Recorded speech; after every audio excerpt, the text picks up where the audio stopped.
Hello दोस्तों, एक बार फिर से आप सबका स्वागत है। तो इसी सीरीज में हम चैप्टर 6 शुरू करेंगे।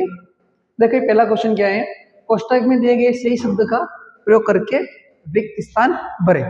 तो पहला जो है इसने बोला है कि सभी व्रत हैं। तो आपको बताना है सभी व्रत जो होते हैं वो कैसे होते हैं, समरूपांश में होते हैं या फिर समरूप होते हैं। तो जितने भी व्रत होते हैं सारे व्रत वो कैसे होते हैं, समरूप होते हैं। तो पहले में क्या आ जाएगा, समरूप हो जाएगा। सेकंड, सभी वर्ग, ध्यान रखना व्रत व्रत मतलब ये होता है, और वर्ग अगर जिनको कंफ्यूजन होता है, वर्ग जिसमें चारों भुजाएं क्या होती है, बराबर होती है। तो जितने भी वर्ग होते हैं सारे वर्ग भी कैसे होते हैं, समरूप होते हैं। तीसरा, सभी त्रिभुज समरूप हैं। कौन से त्रिभुज समरूप है आपको बताना है, समद्विबाहु होते हैं या समबाहु होते हैं। तो जो समरूप त्रिभुज होते हैं सभी वो होंगे समबाहु त्रिभुज। जितने भी समबाहु त्रिभुज होते हैं सभी कैसे होंगे, समरूप। क्यों होंगे, क्योंकि समबाहु त्रिभुज में जो तीनों कोण होते हैं वो कितने डिग्री होते हैं, 60 डिग्री के होते हैं। चौथा, समान भुजाओं की संख्या वाले दो बहुभुज समरूप होते हैं यदि उनके संगत कोण, देखो समरूप के लिए कंडीशन पूछ रहा वो कि समरूप की क्या कंडीशन होती है। तो जितने भी संगत कोण होते हैं संगत कोण बराबर होंगे, और जो उनकी संगत भुजाएं होती हैं वो संगत भुजाएं कैसी होगी, समानुपाती होगी। तो फर्स्ट वाले में आ जाएगा समरूप और सेकंड में क्या आ जाएगा, समानुपाती। अब देखिए अब इसका सेकंड क्वेश्चन। सेकंड क्वेश्चन में आपको बताना है निम्नलिखित में से कौन सा समरूपता का मानदंड नहीं है, मतलब कौन सा समरूपता के लिए मानदंड नहीं होगा। तो कौन कौन कौन ये हम सबने पढ़ा ही है, ये होता है। दूसरा, भुजा कौन भुजा, ये भी हमने पढ़ा है, होता है। तीसरा, भुजा भुजा भुजा, ये भी होता है। कौन भुजा भुजा ये नहीं होता है। इसमें कौन सा नहीं होगा, कौन भुजा भुजा ये वाला समरूपता का मानदंड नहीं होगा। तो कौन सा ऑप्शन सी हो जाएगा इसमें, डी।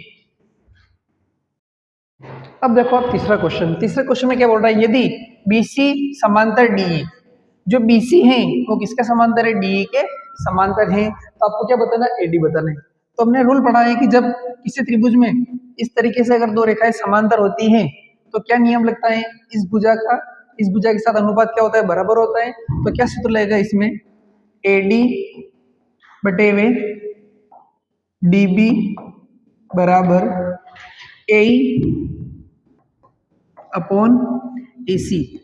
इसको आप क्या बोलते हो, या तो BPT थ्योरम बोलते हैं या फिर आप हिंदी में क्या बोलते हैं इसको, थेल्स प्रमेय। तो ये रेशियो क्या होता है, बराबर होता है। तो इसमें हम क्या करेंगे, वैल्यू रख देते हैं। AD आपको निकालना है तो इसको आप x ले लो, x बटे में DB कितना है 7.2 बराबर AE कितना है 1.8 और EC कितना है 5.4। तो इसको हम सोल्व कर लेते हैं। क्या होगा, देखो पॉइंट से पॉइंट कट जाएगा, और देखो 18 से 54, जिसको 18 का पारा आता है वो 18 से काट सकता है, नहीं तो हम इसको 6 के पारे से भी काट सकते हैं। 6 3 18 और 6 9 54, फिर आप इस 3 के पारे से एक बार और 3 के पारे से कितनी बार कट जाएगा, ये 3 बार। अब आपको x निकालना है तो x बराबर, ये तो 1/3 और इधर कितना बच रहा है 7.2। तो क्या होगा, क्रॉस गुण हो जाएगा। क्या हो जाएगा, क्रॉस गुणा। तो 7.2 कहाँ जाएगा, ऊपर।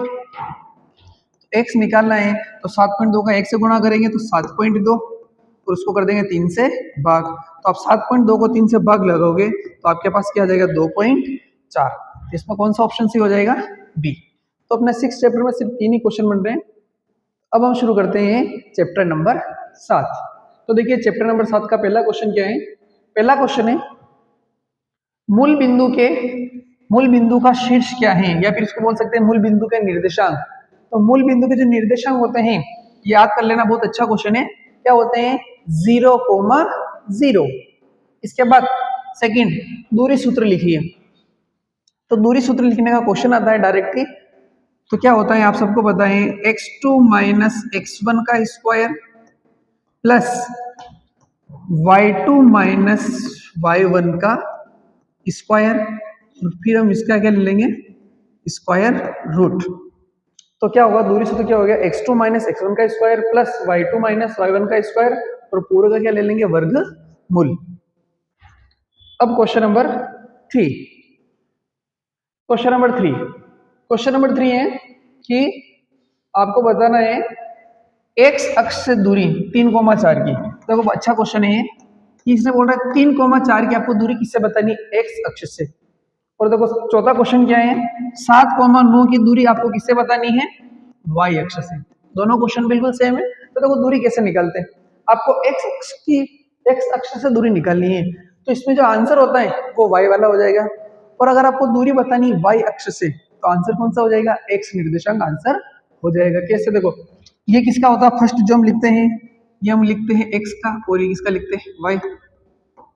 अब यहाँ पे अब देखो इसने क्या बोला है, एक्स अक्ष से दूरी, तो एक्स अक्ष से दूरी होती है वो क्या होता है, वाई निर्देशांक होता है। एक्स अक्ष से दूरी क्या होती है, वाई निर्देशांक। तो इसमें देखो आप एक्स अक्ष से दूरी, वाई निर्देशांक क्या है इसमें 4, तो इसमें दूरी कितनी हो जाएगी 4। सेम चौथा क्वेश्चन 7,9, इसमें दूरी किससे बतानी है, वाई अक्ष से दूरी बतानी है।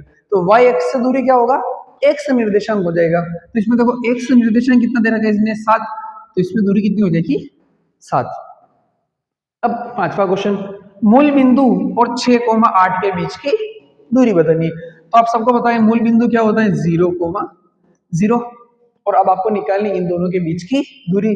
तो दूरी के लिए हम क्या लगा लेंगे, दूरी सूत्र। और दूरी सूत्र अभी हमने दूसरे क्वेश्चन में किया था, x2 माइनस x1 का स्क्वायर और y2 माइनस y1 का स्क्वायर। तो इसको ले लो आप x1 y1 x2 y2। तो देखो x2 माइनस x1, x2 कितना है 6, 6 में से कितना जाएगा 0, तो 6 में से 0 जाएगा तो कितना आएगा 6, तो यहाँ पे 6 का स्क्वायर प्लस y2 कितना है 8, 8 में से कितना जाएगा y1 0, 8 में से 0 जाएगा तो कितना आ जाएगा 8, 8 का स्क्वायर, और इस पूरे क्या ले लेंगे रूट। तो 6 का स्क्वायर आप सबको पता है कितना होता है 36, 8 का कितना होता है 64, 36 में आप 64 जोड़ोगे तो कितना आ जाएगा 100, और 100 का वर्गमूल कितना होता है 10। तो मूल बिंदु और 6,8 के बीच की दूरी कितनी हो जाएगी 10। अगला question, question number 6। Question number 6 देखो आप, क्वेश्चन नंबर 6 बोल रहे हैं यदि ए क्या है 4,0 और बी क्या है 0,4, तो ए बी का मध्य बिंदु आपको क्या बताना है, मध्य बिंदु। तो मध्य बिंदु का आप सबको सूत्र याद होगा, मध्य बिंदु का सूत्र क्या होता है, x बराबर x1 प्लस x2 अपॉन 2, और y कैसे निकालते हैं, y1 प्लस y2 अपॉन 2। अब ये हो गया आपका x1 y1 x2 y2, फॉर्मूले में वैल्यू रख देंगे डायरेक्ट आ जाएगा। x1 कितना है 4 और x2 कितना है 0, 4 और 0 का आप जोड़ो कितना आएगा 4, और 4 को किससे भाग लेंगे 2 से, कितना आ जाएगा 2, x कितना आ गया 2। अब y निकालेंगे, y कैसे निकालेंगे, y1 कितना है 0, y2 कितना है 4, तो 0 में आप 4 जोड़ोगे तो 4, और 4 में आप किसका भाग लगोगे 2 का, तो कितना आ जाएगा 2। तो x भी कितना आ रहा है 2, और y भी कितना आ रहा है 2, तो 2,2 देखो कौन सा ऑप्शन इसमें, डी वाला। इसमें कौन सा हो जाएगा ऑप्शन डी। सातवां क्वेश्चन, यदि समचतुर्भुज के विकर्ण 10 और 5 है, समचतुर्भुज के विकर्ण कितने तरह के हैं 10 और 5, तो क्षेत्रफल होगा। अब इसके लिए आपको समचतुर्भुज के क्षेत्रफल का फॉर्मूला याद होना जरूरी है। तो देखो समचतुर्भुज का जो क्षेत्रफल होता है उसका सूत्र क्या होता है, देखो विकर्णों का गुणनफल क्या होता है, विकर्णों का गुणनफल बट्टे वे 2। क्या होता है सूत्र समचतुर्भुज के क्षेत्रफल का, विकर्णों का गुणनफल बटे वे 2। तो विकर्णों का गुणनफल मतलब जो आपको विकर्ण दे रखे हैं उनका गुणा करना है। तो विकर्ण क्या क्या दे रखा है 10 और 5, तो 10 इंटू 5 बटे वे 2, 2 से 10 कितनी बार कट जाएगा 5 बार, और 5 का 5 में आप गुणा करो तो कितना आ जाएगा 25। तो समचतुर्भुज का क्षेत्रफल कितना हो जाएगा 25, तो कौन सा ऑप्शन हो जाएगा सी। अब देखो आठवां क्वेश्चन भी सेम जैसा हमने पांचवा क्वेश्चन किया था, बिंदु 0,2 और 6,2 के बीच की दूरी आपको पता नहीं है, तो बहुत अच्छा क्वेश्चन है। आठवां क्वेश्चन कर दो, आठवां इसको ले लो वापिस आप x1, इसको हम क्या ले लेंगे x1 y1 x2 y2, तो देखो हम फॉर्मूले में वैल्यू रखेंगे तो फॉर्मूला आप सबको याद होगा x2 माइनस x1 का square plus y2 minus y1 का होल स्क्वायर। x2 कितना है 6 माइनस 0 और y2 कितना है 0 माइनस 2। तो 6 में से 0 जाएगा तो कितना जाएगा 6 का स्क्वायर। देखो 0 में से 2 जाता ही नहीं तो क्या जाएगा माइनस 2 का स्क्वायर। अब 6 का स्क्वायर कितना हो जाएगा 36 और माइनस 2 का आप स्क्वायर करोगे तो चाहे माइनस की संख्या हो चाहे प्लस की संख्या हो स्क्वायर हमेशा क्या होता है धनात्मक होता है। तो माइनस 2 का स्क्वायर भी कितना हो जाएगा 4। तो ये कितना हो गया आपके रूट 40। अब रूट 40 तो इसमें कहीं पे आ नहीं रहा है तो देखो हम 40 को क्या लिख सकते हैं रूट के अंदर 40 को हम लिख सकते हैं 4 इंटू 10 और 4 का रूट कितना होता है 2 तो वो कहाँ जाएगा बाहर। तो आंसर हो जाएगा इसका 2 रूट 10। कौन सा ऑप्शन है ऑप्शन बी। लास्ट क्वेश्चन इस चैप्टर का और बहुत अच्छा क्वेश्चन नहीं है। क्या बोल रहा है एक बिंदु P के निर्देशांक जहां PQ वृत्त का एक व्यास है। PQ क्या है वृत्त का व्यास। तो देखो मैंने एक बना दिया वृत्त ये ले लिया P और ये ले लिया Q। PQ क्या बोला इसने व्यास बोला है जिसका केंद्र क्या दे रखा है 2 कोमा माइनस 3। यहाँ पे केंद्र है इसका O ले लो इसको 2 कोमा माइनस का 3। अब और Q कितना दे रखा है 1 कोमा 4। तो आपको क्या बताना है P बताना है। P आपको नहीं पता तो P आप ले लो x कोमा y। अब आप देखो PQ क्या है व्यास और केंद्र का होता है बिल्कुल बीच में। मतलब आपको ये मूल बिंदु दे रखा है आपको ये क्या दे रखा है मूल बिंदु। इन दोनों को जोड़ के 2 का भाग लगेगा तो कितना आ जाएगा ये वाला आ जाएगा नहीं आ जाएगा आ जाएगा।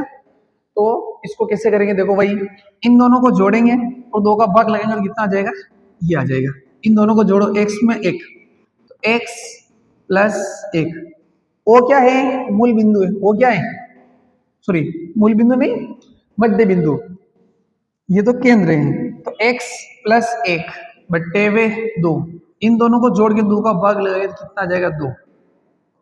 वापिस इधर भी है इन दोनों को जोड़ो y और 4 को और किसका भाग लगा देंगे 2 का तो कितना आ जाएगा। क्या किया ये क्या है ओ क्या है केंद्र है और केंद्र क्या होता है व्यास का मध्य बिंदु होता है। इन दोनों को जोड़ के किसका भाग लगा देंगे 2 का क्रॉस गुणा कर लो x प्लस 1 2 का 2 में गुणा किया तो 4 x यहाँ से आ जाएगा 4 एक इधर आ गया माइनस हो जाएगा 3 y प्लस 4 इसका गुणा इधर हो जाएगा तो माइनस का 6 तो y बराबर हो जाएगा माइनस का 6 और 4 इधर है इसका हो जाएगा माइनस का तो कितना हो जाएगा माइनस का 10। तो p कितना आ जाएगा 3 कोमा माइनस 10। तो कौन सा ऑप्शन है 3 कोमा माइनस 10 ऑप्शन ए।